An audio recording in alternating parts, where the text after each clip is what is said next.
লোকসভা নির্বাচন সামনে, তাই নির্বাচনের রণডঙ্কা বাজাতে গুয়াহাটিতে আসলেন বিজেপির কেন্দ্রীয় সভাপতি জেপি নাড্ডা। আজ তিনি কামাখ্যা মন্দির পরিদর্শন করেছেন। ওনার সঙ্গে ছিলেন মন্ত্রী জয়ন্তমল্ল বড়ুয়া, সাংসদ পবিত্র মার্গারিটা এবং বেশ কয়েকজন ঊর্ধ্বতন কর্মকর্তাও। কামাখ্যা দেবীর আশীর্বাদ নিয়ে কাইনাথরের গেস্ট হাউসে ফিরে যান বিজেপির জাতীয় সভাপতি। এদিন তিনি বিজেপিকে তাঁতিয়ে তুলতে রাজধানীতে একটি বিশাল রোড শো অনুষ্ঠিত করেন। রাষ্ট্রীয় সভাপতি জেপি নাড্ডাকে উষ্ণ অভ্যর্থনা জানাতে জাতীয় সড়কের উভয় পাশে সহস্রাধিক জনতার ভিড় লক্ষণীয় ছিল। জেপি নাড্ডার সাথে সেই গাড়িতে দেখা যায় মুখ্যমন্ত্রী হিমন্ত বিশ্ব শর্মাকেও। আসামের রাজধানী গুয়াহাটিতে আয়োজিত দলীয় সভায় বক্তব্য রাখতে গিয়ে শতাব্দী প্রাচীন দল কংগ্রেসকে কটাক্ষ করলেন বিজেপির সর্বভারতীয় সভাপতি জেপি নাড্ডা। এ প্রসঙ্গে তিনি বলেন যে ওবিসিকে সাংবিধানিক মর্যাদা দিয়েছেন প্রধানমন্ত্রী মোদী, কিন্তু কংগ্রেস শুধু ভোট চায়। নেহেরু আম্বেদকরকে সংসদে প্রবেশ করতে বাধা দিয়েছিলেন। ওবিসিদের সঙ্গে এত অবিচার করার পরে ওরা এখন ন্যায় যাত্রা করছে। ৩৫৬ ধারা ব্যবহার করে কংগ্রেস নির্বাচিত সরকারকে বরখাস্ত করেছে। এই লোকেরা ন্যায় যাত্রা করছে। যদি কেউ আগামীকাল হিমন্ত বিশ্ব শর্মা সরকারকে ফেলে দেয়, রাহুল গান্ধী যখন তার যাত্রার সময় এখানে আসবেন, তখন আপনাদের তাকে ৮৪ সালের শিখ বিরোধী দাঙ্গা সম্পর্কে জিজ্ঞাসা করা উচিত বলে মন্তব্য করেন জেপি নাড্ডা। और दूसरे दिन राहुल गांधी और दूसरा नारा क्या लगा था? भारत होंगे तेरे टुकड़े टुकड़े, इंशाअल्लाह इंशाअल्लाह। और दूसरे दिन राहुल गांधी जवाहरलाल नेहरू यूनिवर्सिटी में जाकर इन विद्यार्थियों के साथ खड़े हो गए और कहा एफआईआर नई लॉन्च होनी चाहिए। बोलो, ये भारत जोड़ रहे हैं, तोड़ने वाले थे? कभी इन्होंने माफी मांगी? देश से माफी मांगी? ऐसे लोग भारत जोड़ेंगे? और अफजल हम शर्मिंदा है, तेरे कातिल जिंदा है। कातिल कौन हुआ? सुप्रीम कोर्ट का जज जिसने फांसी की सजा सुनाई। कातिल कौन हुआ? भारत के प्रधान राष्ट्रपति प्रणब मुखर्जी जी, जिन्होंने माफ नहीं किया, वो कातिल हो गए। ऐसे लोग न्याय यात्रा पर चले, जोड़ो यात्रा पर चले। ये मैं आपके सामने जरूर बताना चाहूंगा। ये भी हम आपको बताना चाहते हैं। अभी ये न्याय की बात करते हैं। आप बताइए, ओबीसी का ये नारा लगाते हैं कि नहीं लगाते हैं? लगाते हैं ना। पिछड़ा वर्ग का नारा लगाते हैं कि नहीं? क्यों लगाते हैं? इन्होंने कहा कि नहीं कहा सब मोदी चोर हैं? कहा कि नहीं कहा सब मोदी चोर हैं? और ये कहा कि नहीं कहा मैं माफी नहीं मांगूंगा? कहा कि नहीं कहा? कोर्ट के सामने कहा मैं माफी नहीं मांगूंगा।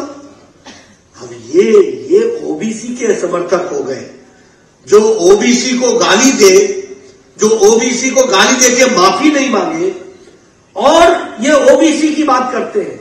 जवाहरलाल नेहरू के टाइम पे काका कालेलकर की रिपोर्ट पड़ी रही और उसको जवाहरलाल नेहरू ने 7 साल तक ठंडे बस्ते में डाले रखा, जब तक वो इस दुनिया से सिधार नहीं गए। मिसेस गांधी ने मंडल कमीशन, राजीव गांधी ने मंडल कमीशन 20-20 साल हाथ नहीं लगाया उसको। और आज जब 90 के बाद मंडल कमीशन लागू हुआ और ओबीसी की बात हुई, ओबीसी को संवैधानिक स्टेटस किसने दिया? ओबीसी को संवैधानिक स्टेटस प्रधानमंत्री मोदी जी ने दिया। ये भी हमको याद रखना। इसलिए आपने कोई कम अन्याय किया है कि किस तरीके का न्याय आपने किया है, कोई भूल सकता है आपको? राजीव गांधी ने पार्लियामेंट में कहा था, न जात को न पात पर, ये पार्लियामेंट में कहा था। वो आज ओबीसी के हिमायती बन रहे हैं। यानी वोट चाहिए इनको, वोट वोट वोट। किसी भी तरीके से आ जाए, कोई भी नारा लगा दो, कुछ भी कर लो, वोट के खातिर ये किस तरीके से करते हैं वो सब भी हम सबको ध्यान दें। आप बताइए, अनुसूचित जाति की बात करते हैं। अंबेडकर कौन थे? अंबेडकर कौन थे? अंबेडकर को पार्लियामेंट में आने से किसने रोका? जवाहरलाल नेहरू ने रोका। कांग्रेस ने कैंडिडेट उनके खिलाफ खड़ा किया, कैबिनेट से उनको जाना पड़ा। जो भारत के संविधान के निर्माता कहते हैं, जिनको हर समय हम पूछते हैं, जिसकी हम दुहाई देते हैं, उसको पार्लियामेंट पार्लियामेंट में आने से रोकने का काम जवाहरलाल नेहरू ने किया था। आज न्याय यात्रा निकाल रहे हो, इतना अन्याय करने के बाद, अनुसूचित जाति के साथ जो तुमने अन्याय किया है उसको कोई भूल सकता है? आपको जानकर आश्चर्य होगा, और मैं बार बार लोगों को याद दिलाता हूं, आर्टिकल 356 के तहत 90 बार चुनी हुई सरकारों को गिराने का काम किया तो कांग्रेस पार्टी ने किया। चुनी हुई सरकार 90 टाइम्स, 90 बार। जवाहरलाल नेहरू ने 8 बार गिराई सरकार, इंदिरा गांधी ने सारे रिकॉर्ड तोड़ दिए। स्वर्गीय इंदिरा गांधी ने 51 टाइम्स चुनी हुई सरकारों को गिराया, 51 टाइम्स। राजीव गांधी ने 6 बार, मनमोहन सिंह ने 12 बार। ये आज न्याय यात्रा निकाल रहे हैं चुनी हुई सरकारों को। कल को हेमंत बिस्वा शर्मा की सरकार को कोई गिरा दे, यह न्याय नहीं है क्या? चुनी हुई सरकार नहीं है क्या? लोगों ने नहीं चुना है क्या? आज न्याय यात्रा निकाल रहे हो। इतना अन्याय करने के बाद यह बात भी हम सबको ध्यान में रखनी चाहिए। और तो और छोड़ो, आप बताओ 1984 में सिखों का राइट हुआ था कि नहीं हुआ था? हुआ था कि नहीं हुआ था? कत्लेआम हुआ था कि नहीं हुआ था? 84 के दंगे हुए थे कि नहीं हुए थे? हजारों सिख मारे गए थे कि नहीं मारे गए थे? उस समय क्या स्टेटमेंट दी थी राजीव गांधी ने? जब बड़ा पेड़ गिरता है तो धरती हिलती है। आप बताइए, ये न्याय यात्रा निकालेंगे इतना न्याय करने के बाद? आज इन तक माफी नहीं मांगी है। मैं चाहूंगा कि जब राहुल गांधी यहां पर यात्रा लेके आए तो आप पूछिए उससे कि सन 84 के दंगों के बारे में तुमको क्या कहना है, क्या तुमको उससे माफी मांगनी है कि नहीं मांगनी है? और उसी तरीके से अगर हम बात करें तो क्या शाहबानू का केस याद है आपको? आपको शाहबानू का केस याद है ना? राजीव गांधी ने कानून बदल करके वो शाहबानू को जो न्याय मिला हुआ था उस न्याय को भी अन्याय में परिवर्तित करने का काम किया। तो राहुल गांधी के पूज्य पिताजी राजीव गांधी ने किया। शाहबानू के केस में कोर्ट ने उनको कहा था कि उनको न्याय मिलना चाहिए, उनको राहत मिलनी चाहिए। कानून बदल डाला वोट बैंक की राजनीति के खातिर, अपीलमेंट के खातिर, तुष्टीकरण के खातिर कानून बदल डाला। आज न्याय की बात करते हैं, शाहबानू के साथ अन्याय करने के बाद। भारत तोड़ो यात्रा की अगर मैं बात करूं तो आप कोई भी किस्सा उठा लीजिए, कभी भी आप उठा लीजिए, आपके ध्यान में आएगा। मैं आपसे पूछना चाहता हूं, कोई बता सकता है कि Congress party of India, Indian national Congress और कम्युनिस्ट पार्टी ऑफ चाइना में क्या समझौता हुआ है? कोई बता सकता है? एक गुप्त समझौता 2 पार्टियों में, और उनकी पार्टी यानी सरकार और हमारी पार्टी यानी एक इंडियन नेशनल कांग्रेस, एक पॉलिटिकल पार्टी, समझौता हो जाता है।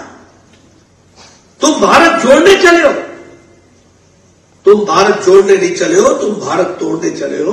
इस बात को हम सब लोग जानते हैं, अच्छी तरीके से जानते हैं। मैं यहां आपको यह भी बताना चाहता हूं कि अगर ये जिस तरीके से इन लोगों ने सारी योजनाएं बना करके ये भारत को जिस तरीके से कमजोर करने, अभी का उदाहरण ले लें, अगर अब मालदीव्स के 3 मंत्रियों ने प्रधानमंत्री मोदी जी के माध्यम से भारत पर टिप्पणी की कि नहीं की? और मल्लिकार्जुन खड़गे कांग्रेस के नेता कहते हैं मोदी जी को हर चीज पर्सनल नहीं लेनी चाहिए। यानी देखो, राष्ट्र मोदी जी जब भारत के प्रधानमंत्री पर नवाज शरीफ ने यह कहा था कि देहाती औरत की तरह है, तो मोदी जी ने गलत करके कहा था यह हमारे 125 करोड़ देशवासियों का प्रधानमंत्री है, कोई इस तरीके से नहीं कह सकता है देश के साथ खड़े हुए। लेकिन ये आज मालदीव्स के उनके राष्ट्रपति को उसको 3 मंत्री बर्खास्त करने पड़े। लेकिन जो विषय भारत से जुड़ा है, और क्या कहा है उस कमेंट में यह कहा कि मालदीव्स का मुकाबला भारत के लक्षद्वीप नहीं कर सकता टूरिज्म में, और इस तरीके की बातों को कहा है। भारत विरोधी वक्तव्य दिए गए, और उस पर उसकी स्पष्टीकरण मल्लिकार्जुन खड़गे दे रहे हैं। ये इस तरीके से देश चलता है क्या? मैं तो कहता हूं, कई बार बोलता हूं कि ये तो सरकार चलाने लायक नहीं है। अब तो मैं ये कहता हूं ये ऑपोजिशन भी चलाने लायक नहीं है।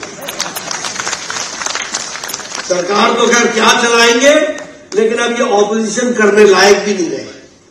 इनको पता ही नहीं चलता कि मोदी जी की बुराई करते करते करते कब देश की बुराई करने लगते हैं, कब देश को जोड़ लेते हैं। अब ये इंडिया अलायंस है। ये क्या अलायंस है?